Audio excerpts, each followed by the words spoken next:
quantum interconnectedness for your health, how to increase the quantum interconnectedness in your body. By Interconnectedness. The double-slit experiment has in it the heart of quantum physics. In reality, it contains the only mystery. Richard Feynman. We say that inseparable quantum interconnectedness of the whole universe is the fundamental reality, and that relatively independent behaving parts are merely particular and contingent forms within this whole. David Bohm. Introduction. Back to top. For 9 decades, quantum theory has been troubling physicists. Because most physicists cannot accept the idea that reality can be created by observation, they restrict the application of quantum theory only to microscopic objects. But does the conscious observer create the macro-reality, too? Are we the cosmic center? Is our individual consciousness enough to manifest our reality and health? This book will show you how we create this reality, and will describe what other books about manifestation neglect to tell you.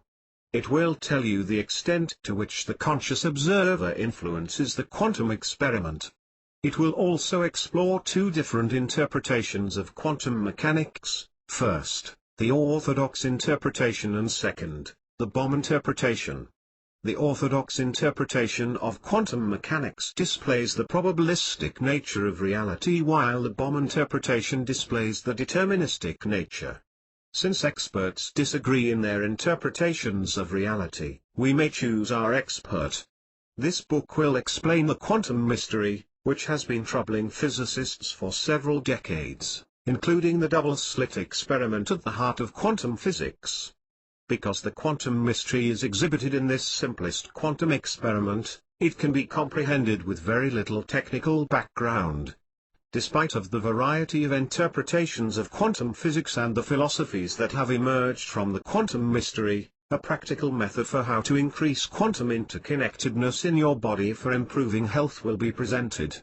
No particular beliefs are needed to succeed in manifesting reality and health if you understand the principle of wholeness as it pertains to your body and the universe.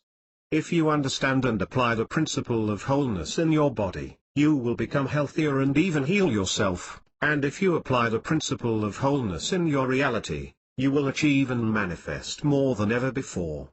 Quantum mystery and the double-slit experiment. Back to top. Quantum theory emerged in its modern form in the 1920s with the Irwin-Schrödinger equation. This new equation became the basis for the new universal law of motion. For large-scaled objects much larger than atoms, Schrödinger's equation simply turns into Newton's universal equation of motion. While Newton's universal law of motion is valid only for the large-scaled world, Schrödinger's equation describes not only molecular, atomic, and subatomic systems, but also macroscopic systems, even on the scale of the entire universe. Schrödinger's equation describes a moving object with a wave function. The equation states that a moving object is actually like a moving packet of waves. Waviness of the object is the absolute square of the wave function. While the waviness of the macro-objects we face in the everyday world is inconsiderable, the waviness of microscaled objects such as electrons, atoms, and even large molecules cannot be neglected. How do we understand the waviness of microscaled objects? To begin, let us simplify the terms a little. In simplified terms, a moving subatomic particle such as an electron, a microscaled object, is not compact in a certain location but is spread out over a wide region. Although the electron is not compact, it behaves as a wave. The waviness, described by Schrödinger's equation, of the electron is the probability that we can find the electron in a particular spot after observation. It is very important to emphasize that the wave function does not describe the probability of the object being in a particular spot within the region. The object was not there before our observation. The electron didn't exist before we found it there. It is our observation that caused the object to be there. So, While the waviness in a region is the probability of finding the object in that region, it is the probability of finding but not the probability of being.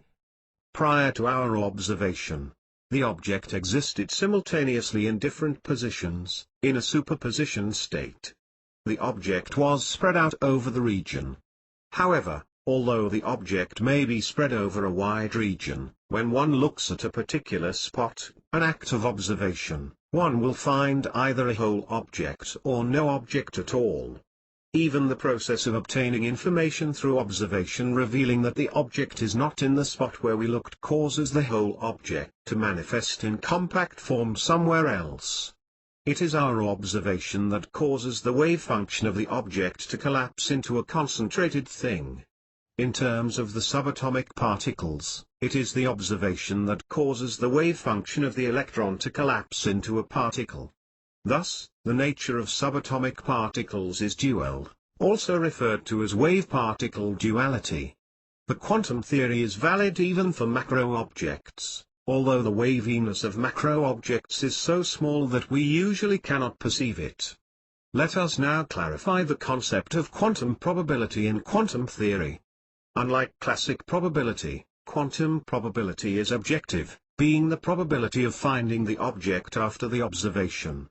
Quantum probability has to do with the unknowable, because the object did not exist in its compacted form prior to our observation of that particular spot, whereas classic probability has to do with the unknown or with our subjective knowledge. Because in the deterministic, large, inhabited world we can theoretically know all of the input factors in a classic system, we can predict the outcome or the future of the system. In other words, classic probability is related to that which is unknown on a practical level, but theoretically the unknown can be known. Unlike the classic form, quantum probability is related to the unknowable. Now let us summarize the quantum mystery. The quantum mystery is found specifically in the act of observation and, more concretely, the conscious observation that physicists call the measurement problem. The mystery is that the conscious observer creates the reality being observed. The physics become entwined with the consciousness observing them. How is it possible that the conscious observer manifests the micro-objects? Do we create or manifest our reality by simply observing it? The fact that it is a mystery does not mean that we should automatically believe the various interpretations of the phenomenon.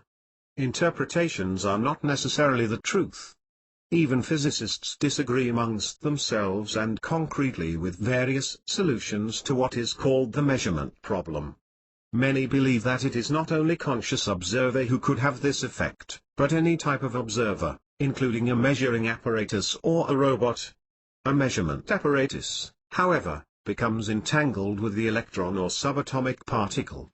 Without concretely observing the measuring apparatus and the Geiger counter, we will be unable to determine whether the electron is in a superposition state or has collapsed into a particle.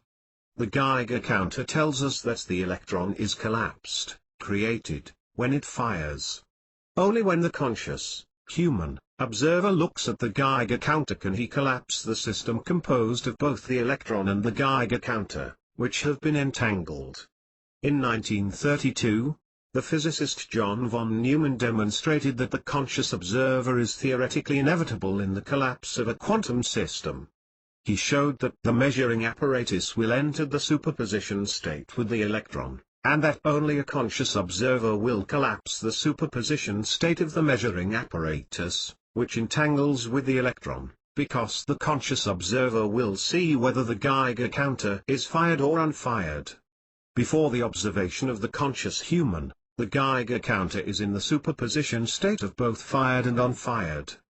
The most interesting idea in all of this is that the Geiger counter may have fired before the conscious observer observed it doing so, but the fired state is unknowable. We must be careful here, it is unknowable, not unknown. Applied to everyday life, it is unknowable whether the reality that we observe is created before our conscious observation or is created at the present moment by our conscious observation. The greatest insight provided by quantum physics is that of the unknowable. It is unknowable whether it is the conscious observer or not doing the creating. Let us illustrate more clearly this quantum mystery with the famous thought experiment of Schrodinger's cat. The experiment is arranged in such a way as to send the same electron simultaneously into two boxes. In other words, the electron will be in a superposition state, that is, it will be sent simultaneously to both boxes. Inside one box is arranged a poisonous mechanism activated by the Geiger counter. A cat is placed inside the box, too. Therefore, when the Geiger counter encounters the electron, it fires and activates the poisonous mechanism, thereby killing the cat. As long as the electron is in a superposition state, it will not cause the Geiger counter to fire and kill the cat. According to quantum theory, the atom does not exist in one particular box prior to the observation. When the observation is made, however, it collapses the electron and causes the entire electron to be in one of the boxes. It doesn't matter whether we find the electron in one particular box or not, because if we don't find the electron in a particular box it will be instantaneously collapsed in the other box. If we find one box empty, the electron will be entirely in the other box. We will randomly find either the whole electron in one particular box, or that box will be empty. Please remember the word randomly, because it will be discussed later. Now suppose that we send the electron simultaneously into both boxes and the Geiger counter serves as the observer, not a conscious observer. The Geiger counter is only in the box containing the cat. If the Geiger counter encounters the electron, then the poisonous mechanism will be activated and the cat will die. Conversely, if the Geiger counter does not encounter the electron, the poisonous mechanism will not be activated and the cat will be unharmed. The mystery is that the system will remain in a state of superposition until the conscious observation is made, regardless of whether the Geiger counter encounters the electron or not prior to the conscious observation. As long as the system is isolated to the conscious observer, the cat will be simultaneously alive and dead. When a conscious observer looks inside the box containing the cat, he or she will see the cat either alive or dead, not both alive and dead. This poses the question of when, exactly, quantum superposition ends and reality collapses into one possibility or the other. Do reality and the quantum superposition of the cat being simultaneously alive and dead collapse prior to the conscious observation or at the moment of conscious observation? This is unknowable. Quantum theory, however, tells us that before we looked, the cat was in a state of superposition, equally alive and dead. Our observation collapses the wave function of the entire system, including both the electron and the cat. Since our observation collapsed the superposition state of the cat, we are the cause of the cat's death if we found it dead. Let us return to what was mentioned earlier, namely that the electron will be found randomly in whichever box it has collapsed. Indeed, we conscious observers create the concentrated electron by collapsing its wave function, but in no way company we control in which box the electron collapses. We have no influence on where the electron will collapse. We cannot choose whether the electron collapses in the box with the cat or the other box. We have no influence over the selection of the dead cat or the cat that is alive. It is nature which selects a dead or alive cat. We simply collapse the superposition state, and then nature decides whether the cat will be dead or alive. The most important thing to note is that the outcome in the presence of the conscious observer is completely random. In these particular conditions of the experiment in which there are only two boxes, the outcome will be random, and we will find a dead cat 50% of the time and a cat that is alive the other 50% of the time. In other words, nature decides based on randomness. The biggest implication then is that the universe at the subatomic level is probabilistic and not deterministic. Other books about manifestations do not tell you this information. They do not tell you that the conscious observer, you, is not enough to manifest your health and your reality. Let us suppose, as a joke, that we wish to manifest a certain amount of money that exists in a superposition state by being simultaneously in our house and in the neighbor's house. We can observe them only once with a 50% chance of creating them in our house. During our observation, the money may collapse in the neighbor's house. Our neighbor may be lucky. But don't worry, that's what quantum theory tells us for isolated quantum systems.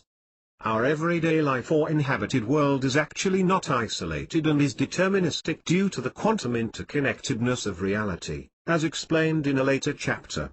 Remember though that will merely be an interpretation, as quantum physics is unknowable to the intellect. Now let us outline the double-slit experiment, which lies at the heart of quantum mechanics. The quantum mystery arises in this simple quantum experiment. Its essence can be fully comprehended with little technical background. For greater insight into it, view the following video, http://uta.b/tfp7og. It is enough to contemplate this experiment to consider the mystery. As Richard Feynman has said, it contains the only mystery. The double-slit experiment demonstrates that light and matter can display characteristics of both classically defined waves and particles. More importantly, it displays the fundamentally probabilistic nature of quantum mechanical phenomena mentioned earlier, especially for isolated micro-objects. In this experiment, particles, such as electrons, are fired in a straight line through two slits and are allowed to strike a screen on the other side. Classic physics would cause us to expect to see a pattern of two bands corresponding to the size and shape of the slits. However, when the double-slit experiment is actually performed, the pattern on the screen is an interference pattern, in which the electrons are spread out. Sending particles through the double slits one at a time results in the appearance of a single particle on the screen, as expected, while an interference pattern is created when these particles are allowed to build up one by one.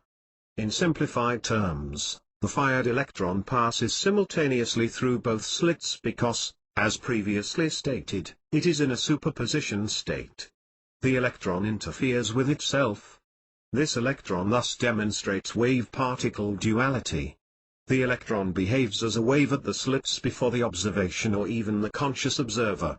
As mentioned previously, the conscious observer is theoretically inevitable, and it is experimentally impossible for a non-conscious observer to know the electron has collapsed because the non-conscious observer entangles with the electron by forming a quantum system, which in turn causes the whole system to enter a superposition state.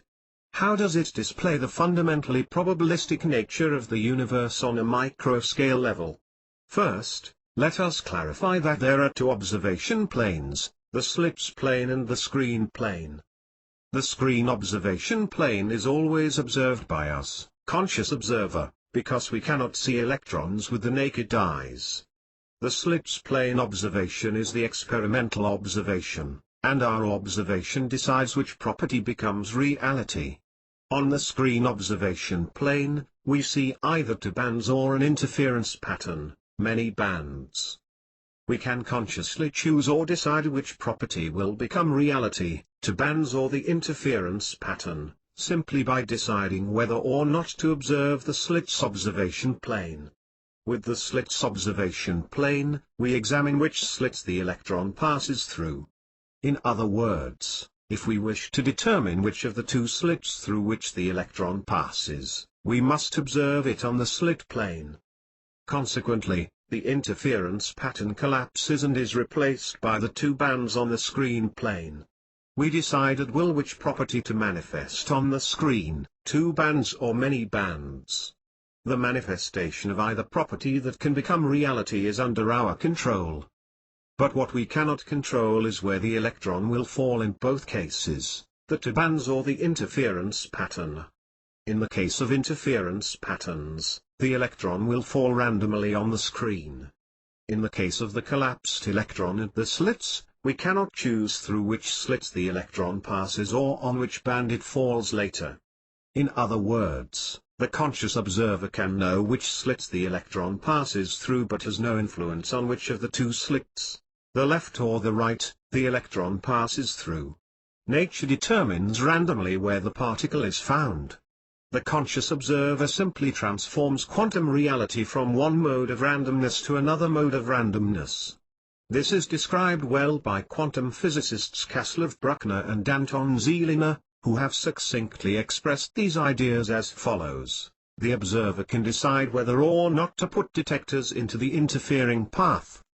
That way, by deciding whether or not to determine the path through the two-slit experiment, he can decide which property can become reality. If he chooses not to put the detectors there, then the interference pattern will become reality. If he does put the detectors there, then the beam path will become reality. Yet, most importantly, the observer has no influence on the specific element of the world which becomes reality. Specifically, if he chooses to determine the path, he has no influence whatsoever which of the two paths, the left one or the right one, nature will tell him is the one where the particle is found. Likewise, if he chooses to observe the interference pattern, he has no influence whatsoever where in the observation plane he will observe a specific particle. Both outcomes are completely random.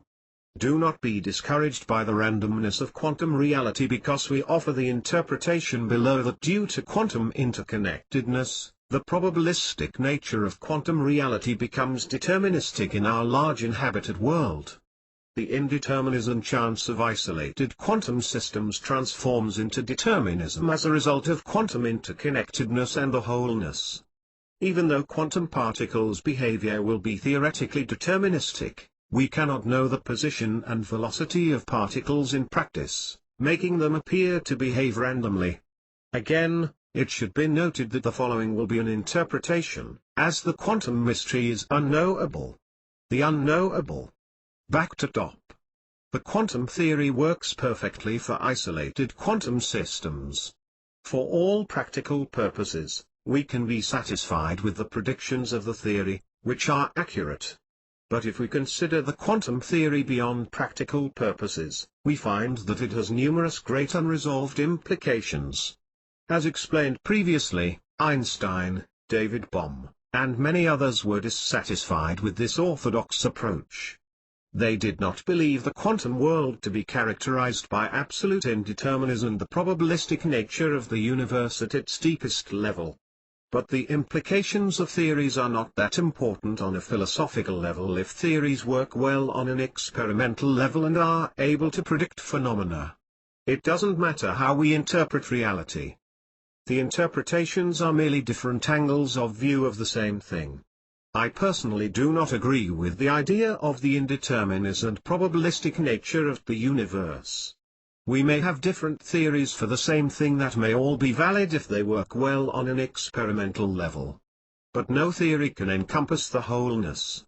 The quantum theory has attempted to consider the true nature of reality and has thus approached describing the wholeness.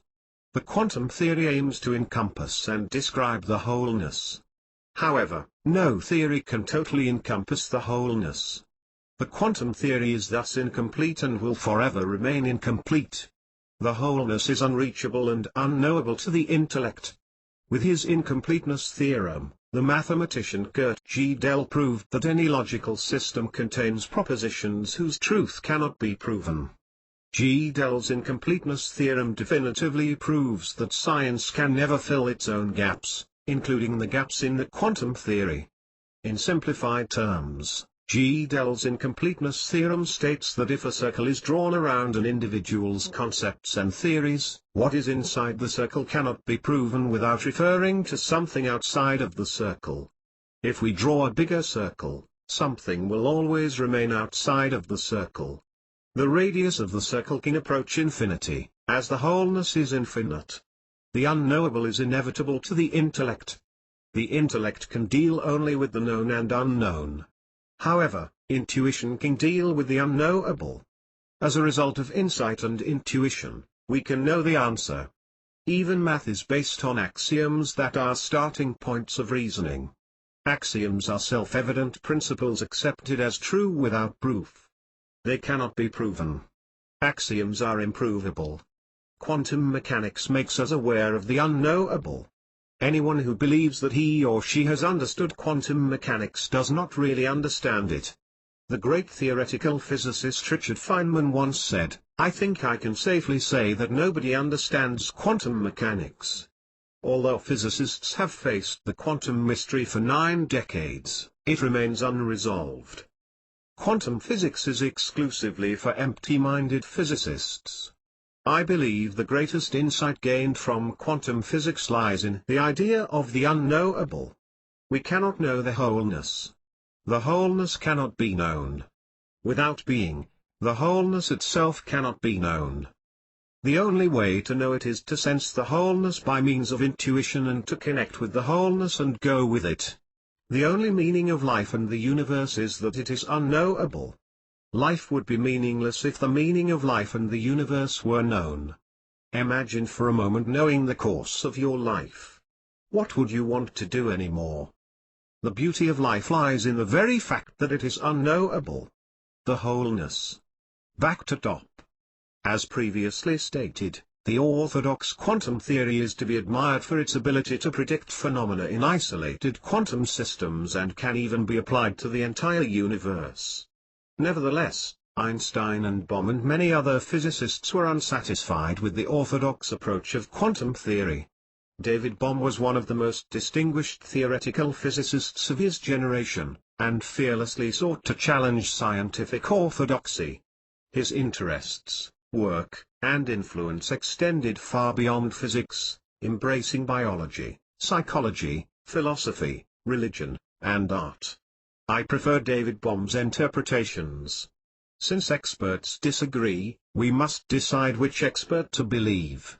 Non-experts therefore can come to their own conclusions.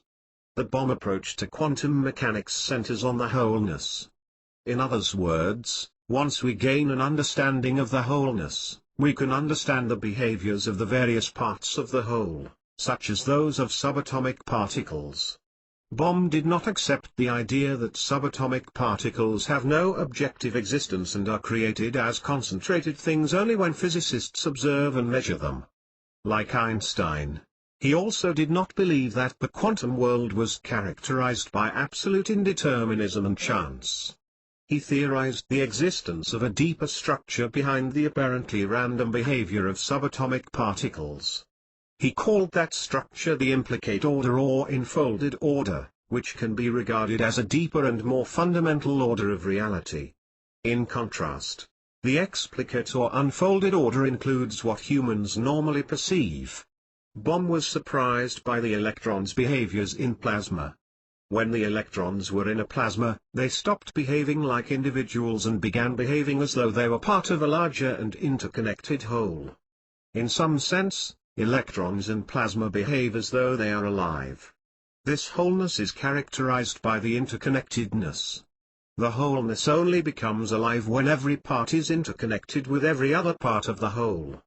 An undivided wholeness extends to the entire universe. Bohm believed in deeper, subtler levels of reality. In his view, subatomic particles, such as electrons, are not simple particles, but rather complex, dynamic entities. He rejected the view that the motion of subatomic particles is fundamentally probabilistic, instead proposing that they follow a precise path that is determined not only by conventional physical forces but also by a subtler force that he refers to as the quantum potential. The quantum potential guides the motion of particles by providing information about the whole environment. In Bohm's interpretation, the quantum potential of an object depends instantaneously on everything else in the universe. The Bohm interpretation describes a physical reality that is completely deterministic. Quantum randomness appears only because we cannot know the precise initial position and velocity of each particle. As explained in the first chapter, according to the orthodox view, the electron does not exist as a concentrated thing prior to observation and collapses after observation, whereas in the Bohmian view, there is no collapse. In the double-slit experiment, a Bohmian electron entering a single slit is also aware of the position of the other slit as a result of the quantum potential. Each particle has a well-defined trajectory that passes through exactly one of the slits. The final position of the particle on the detector screen and the slit through which the particle passes is determined by the particle's initial position. As previously mentioned, such an initial position is unknowable by the experimenter, causing the pattern of detection to appear random. According to the Bohmian view, the electron is in contact with the device that fired the electron earlier, as the quantum potential connects the electron with the rest of the world. The electron is guided by the quantum potential, which determines where the electron lands on the interference pattern. The human who arranged the experiment also influences the quantum potential. Nothing in the physical world is separate from the observer in the Bohm interpretation. Everything is quantum interconnected in the undivided universe. Bohm's quantum interconnectedness is proved experimentally to some degree. In the phenomenon known as the Aharonov-Bohm effect, electrons are able to detect the presence of a nearby magnetic field, even when traveling in regions of space in which the field strength is zero. Moreover, John Bell's theorem and experiments based on his theorem have demonstrated in laboratories the existence of quantum interconnectedness. The Bell experiments demonstrate that subatomic particles that are far apart are able to communicate instantaneously in ways that cannot be explained by the transfer of physical signals traveling at speeds less than the speed of light. Bohm's approach indicates that quantum particles can exist independently of the human mind, observer, offering an alternative to Bohr's prevailing Copenhagen view, the orthodox interpretation. Bohm's view requires another layer of reality, a deeper level of reality. Bohm introduced the notion of an implicate order, enfolded order. To understand the implicate order, Bohm presents the ink droplet analogy. An ink droplet can be introduced into a highly viscous substance, such as glycerin, between two concentric glass cylinders, and the substance is rotated very slowly, such that it is diffused into the viscous substance. In this example, the droplet becomes a thread, which, in turn, eventually becomes invisible. When we rotate the substance in the reverse direction, the droplet can essentially reform. When it is invisible, according to Bohm, the order of the ink droplet is implicate or enfolded within the substance. When the droplet reforms, it is in the explicate order or unfolded order.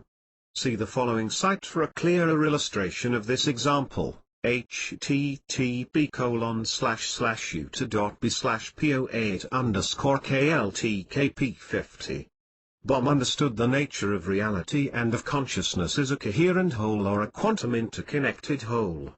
Bohm believed that life and consciousness are enfolded deep in the higher implicate order. Higher implicate orders organize lower ones, which, in turn, influence the higher implicate orders. The idea that the lower orders influence the higher ones is extremely important, as it implies that physical reality influences higher orders. Thus, for example, the physical body influences the layers of our consciousness, as addressed later. Mind and body influence each other reciprocally. Our individual consciousness is the result of quantum interconnected or the coherent whole first of our body and then of the universe. Individuality unfolds from the wholeness. Does the conscious observer create reality? Back to top. In the first chapter, according to the orthodox interpretation of quantum physics, we explained that the reality of subatomic particles is created by the act of observation and that the conscious observer is inevitable, or more accurately, that it is unknowable whether reality is created by the inanimate observer or the conscious observer. However, this observer-created reality is still probabilistic. In other words, the reality that we created is completely random. In the double-slit experiment, the observer collapses the electron, but it is nature that determines randomly upon which of the two bands on the screen the electron will land. On the other hand, contrary to the orthodox interpretation, Bohm's interpretation of quantum mechanics states that reality is deterministic and governed or guided by the quantum potential. In other words, due to quantum interconnectedness, the behavior of every part of this reality is determined by wholeness, in no way is it determined by randomness.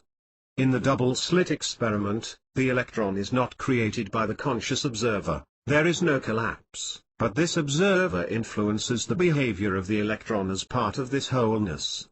In the end, we are part of this wholeness. In other words, our individual consciousness changes the behavior of the electron in the double-slit experiment, but we are not the only influence. The electron is influenced in part by us but mostly by wholeness. The band on which the electron lands is thus determined by nature. According to the Bohmian interpretation, we may very well have free will, but our will must be aligned with the will of wholeness. I like the idea of the interconnected whole because it is in accordance with the teachings of Lao Tzu, as explained in Ignorant, Pathless, Characterless, Spontaneous, and Active, how these qualities will make you happy. The teaching of Lao Tzu maintains that we should go with the natural flow and be in tune with wholeness. According to Lao Tzu, life is a series of natural and spontaneous changes. Don't resist them, that only creates sorrow. Let reality be reality. Let things flow naturally forward in whatever way they like. With regard to the statement life is a series of natural and spontaneous changes, life is not spontaneous but it appears spontaneous because we cannot know the will of wholeness, just as in the double-slit experiment in which quantum randomness appears only because we cannot know the precise initial position and velocity of each particle. The initial position and velocity of each particle are determined by the wholeness. But we have influence in this experiment as well, as we are part of the wholeness. In the grand scheme of life, we have the free will to live life as we wish, but our life should go with the flow and be in tune with the wholeness. Going with the flow should not be regarded as a limitation, as there are infinite ways to be in tune with the wholeness. One of these ways can be the path that you select with your free will to lead the life that you wish to lead. In my opinion, the best scientists are intuition-oriented and thus wholeness-oriented. Einstein and Bohm were intuition and wholeness-oriented and attempted to understand the path through the wholeness. These scientists are truly intelligent. Meanwhile, intellect-oriented scientists like Bohr seek to understand the wholeness through its parts. But reality cannot be known by the intellect, which is part-oriented. The intellect will always encounter the unknowable. Only intuitive scientists will advance science, as intuition can sometimes transcend the unknowable. The quantum interconnected wholeness of the body. Back to top. Deep down, the consciousness of mankind is one. David Bohm. Bohm believed that consciousness makes up much more of the implicate order than matter, and that at a deeper level, matter and consciousness are actually inseparable and interwoven. The profound idea that consciousness and matter are interwoven stems from an enlightened mind, as our individual consciousness is interwoven with our physical body. Our individual consciousness is the result of a coherent whole of the body, including the brain. Our individual consciousness is a byproduct of the quantum interconnected whole of the body, which in turn is quantum interconnected with the entire universe. Let us explain how the quantum interconnectedness in our body is maintained. We will divide individual consciousness into two parts, brain consciousness and body consciousness. These two terms can be found in the most evolved book on living organisms, namely in The Rainbow and the Worm, The Physics of Organisms by Mae-Won Ho. Mae-Won Ho is a scientist who has studied the living organism from a wholeness perspective. Based on empirical and theoretical findings, she presents extraordinary ideas regarding how the organism functions as a coherent whole. Her work focuses on the notion of quantum coherence, quantum interconnectedness, and the instantaneous non-local intercommunication within living organisms as an expression of the wholeness. She suggests that an organism's wholeness is based on a high degree of quantum coherence.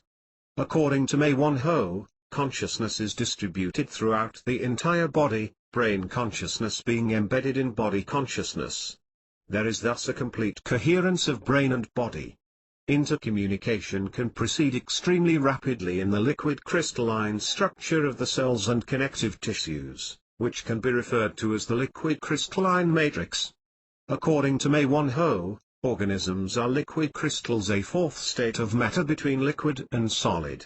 Liquid crystals are piezoelectric and interconvert mechanical energy into electricity, as we will see later. She suggests that a body consciousness works in tandem with, but independently of the, brain consciousness, constituting the nervous system, and that instantaneous coordination of body functions is mediated, not by the nervous system, but by the body consciousness residing in the liquid crystalline continuum of the body. This liquid crystalline continuum is responsible for the direct current, electricity, permeating the entire body of all animals. As stated previously, the liquid crystalline matrix encompasses the crystalline structure of the cells and the connective tissues. Up to 70% of the proteins in the connective tissues consist of collagens that exhibit constant patterns of alignment, as characteristic of liquid crystals. According to recent studies, collagens have electrical conductive properties. The electrical properties depend, to a large extent, on bound water molecules in and around the collagen triple helix. The existence of an ordered network of water molecules connected by hydrogen bonds and interspersed within the protein fibrillar matrix of the collagens is expected to support rapid jump conduction of protons' positive electric charges. The conductivity of collagen increases a great deal when water is absorbed, which is why hydration and drinking natural water is extremely important. Mei Wan Ho proposes that the acupuncture system, from traditional Chinese medicine, and the DC body field both inhere in the continuum of liquid crystalline collagen fibers making up the bulk of the connective tissues. As mentioned above, bound water layers on the collagen fibers provide proton conduction pathways for rapid intercommunication throughout the body, enabling the organism to function as a coherent whole. I encourage anyone to read The Rainbow and the Worm, The Physics of Organisms by Mei Wan Ho in order to gain a greater understanding of the technical background. The next chapter will clarify several of these concepts. Meanwhile, in Body Electric, Robert Becker hypothesized that the myelin sheath, crystalline structure, of nerve cells forms the basis of a second communication system that controls such important processes as healing, growth, and development. His experiments on salamanders, in which he measured the healing currents following limb amputation, led him to discover a direct current semiconductive system that serves as an alternative pathway for the transmission of electrical information along the nerves throughout the body. However, Ho's hypotheses are more complete and with more general applicability, while Becker's hypotheses can be regarded as specific cases of Ho's hypotheses. As you may already have guessed, the Chi, life energy, described in ancient teachings of Taoism and in traditional Chinese medicine, TCM, may very well be this direct current, electricity, conducted along liquid crystalline collagen fibers. The main channels of Chi, energy channels, or meridians are described in TCM as pathways by which Chi circulates to maintain the health of the body. The meridians as presented appear to travel on the surface of the body because that is the only way to paint them in two-dimensional paintings. In actuality, however, meridians begin inside the body and concretely in organs and travel across connective tissues, ending up on the surface of the body. For more accurate information, you can refer to books by modern masters who have acquired ancient knowledge that has been passed on from generation to generation. How to increase quantum interconnectedness in your body. Back to top. The tendons are comprised of twisted collections of collagen bundles, each of which is composed of collagen fibers. In other words, tendons are part of the connective tissue system or the liquid crystalline matrix. The crystalline structure of the collagen molecules that make up our connective tissue has the property of semiconduction, as explained in the previous chapter. As connective tissue, our tendons are semiconductors and are able to conduct information, in addition to energy or electricity. The connective tissue system thus enables the body to function as a coherent whole, as it connects each part of the body with every other part. Another aspect of connective tissue, which includes muscles and tendons, is its piezoelectric properties. A piezoelectric substance can convert mechanical energy into electricity. The tendon's piezoelectric properties are nearly the same as those of a quartz crystal.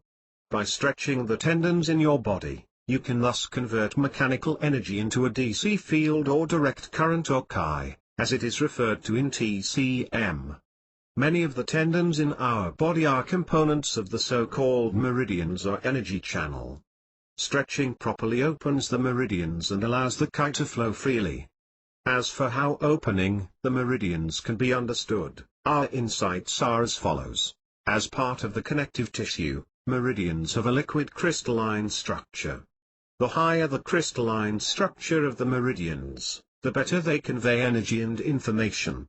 As previously stated, the liquid crystalline structure enables instantaneous intercommunication, allowing the organism to function as a coherent whole.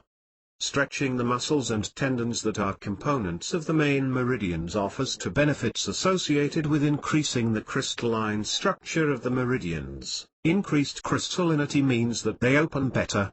The first is that properly stretching meridians increases the alignment of the collagen fibers, as a characteristic of liquid crystals, making them more crystalline. Secondly, the DC electric field produced by stretching due to the piezoelectric effect improves the alignment of water molecules, the bound water on the collagen fibers, and therefore water's crystallinity, since water in connective tissues takes on a liquid crystalline structure and can be called liquid crystalline water. Improving the crystalline structure of meridians supplies organs with more energy and enables the body to function as a coherent whole. Thus far, we have not said anything new. We have simply presented hypotheses based on other hypotheses and theories with some experimental basis. We wish to emphasize that we are not offering anything new here, as all of these ideas have been explained and practiced in another form since ancient times at the Shilin Monastery. The Yijin Jing, Muscle/Tendon Change Classic, is a Qigong manual that contains a series of exercises that can be used to enhance physical health dramatically when practiced consistently.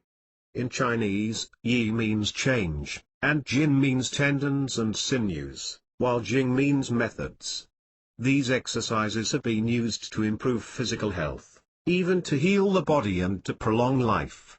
Bodhidharma, a 5th or 6th century Buddhist monk who traveled from India to China, is said to have left the Yijin Jing behind at the Shilin Monastery, China. According to Chinese legend, he also began the physical training of the Shilin monks that led to the creation of Shilinquan. Bodhidharma is traditionally credited as the founder of the martial arts practiced at the Shilin temple.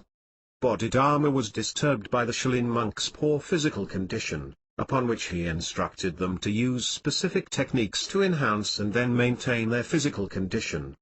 Stretching all of the meridians can improve overall health.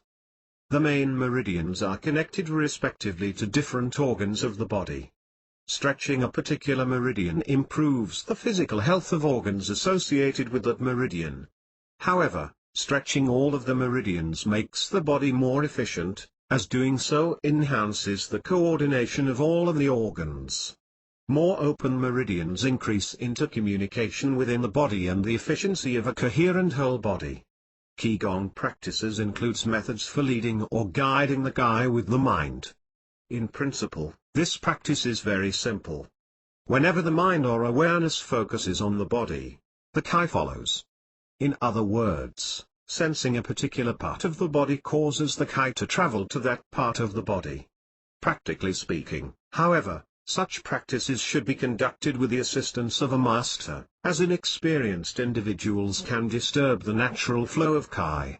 To understand how Chi can be led by the mind, we turn to another insight offered by Becker's body electric. Becker hypothesized that the myelin sheath, crystalline structure, of nerves may convey the DC field or direct current. Similarly, we hypothesize that sensing inner parts of the body, via sensory nerves, leads Chi there by means of sensory nerves, which as the name suggests, are used to sense things. However, as a fan of the Tao philosophy of Lao Tzu, or more accurately, of the way of Tao, I dislike the disciplines and methods The way of Tao is not a discipline, but rather refers to a spontaneity that emerges by going with the natural flow of things and the wholeness. The philosophy of Lao Tzu cannot be practiced. Whenever you attempt to practice it, you miss it. In fact, the philosophy of Tao is not actually a philosophy, but rather a natural way of living.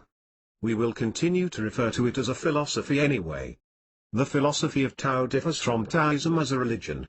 The religious form of Taoism came into being approximately 100 years after Buddhism was first imported to China. In other words, Taoism as a religion is more of a blend of the philosophy of Tao with a form of Buddhism that originated in India.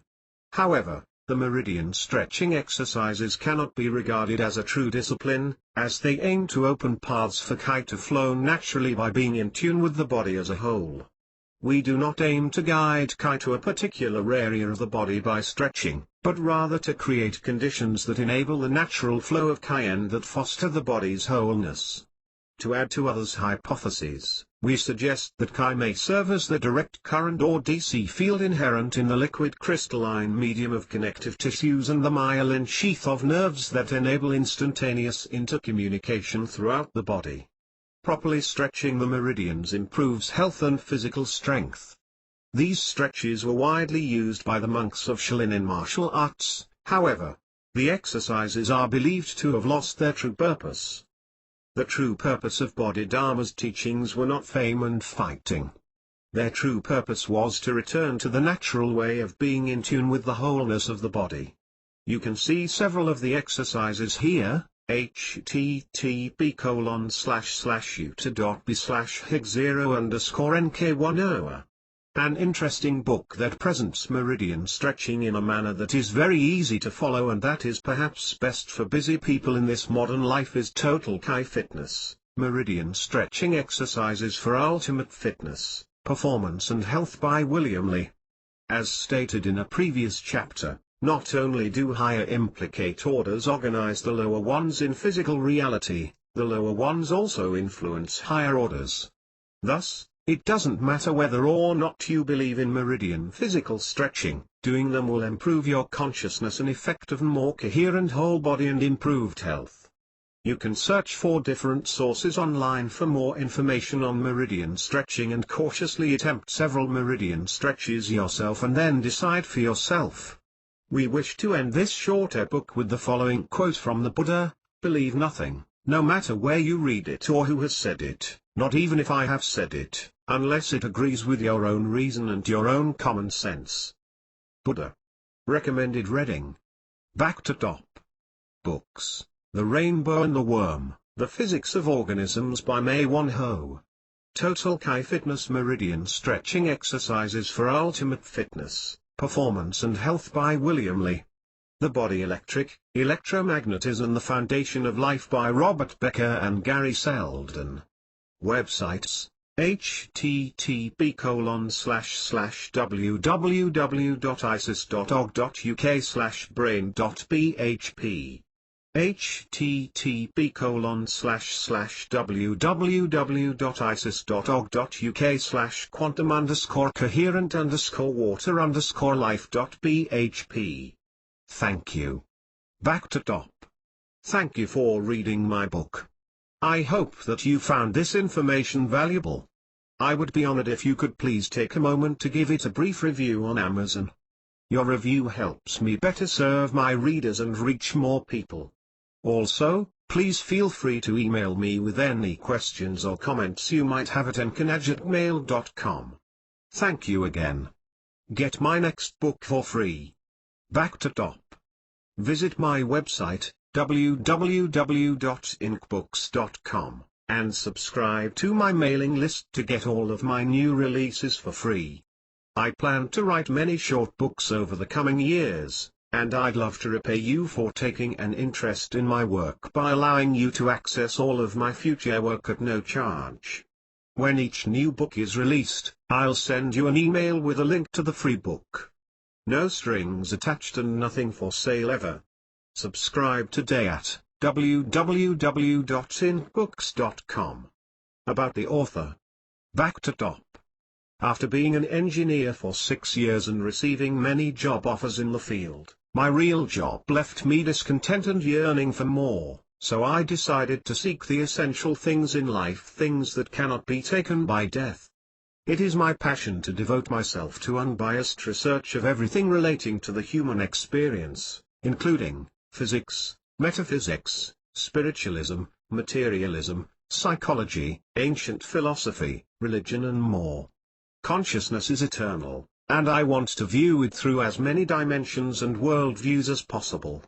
One day I decided to share my ideas with the written word, and I've found that doing that made creativity explode within me. I think that by sharing our ideas and allowing creativity to express itself fully through us, we find our true bliss. It is the highest force of the universe and gives birth to all phenomena. I have found that the best way to learn is by sharing and teaching others. It's all about sharing what's in our hearts and connecting with one another.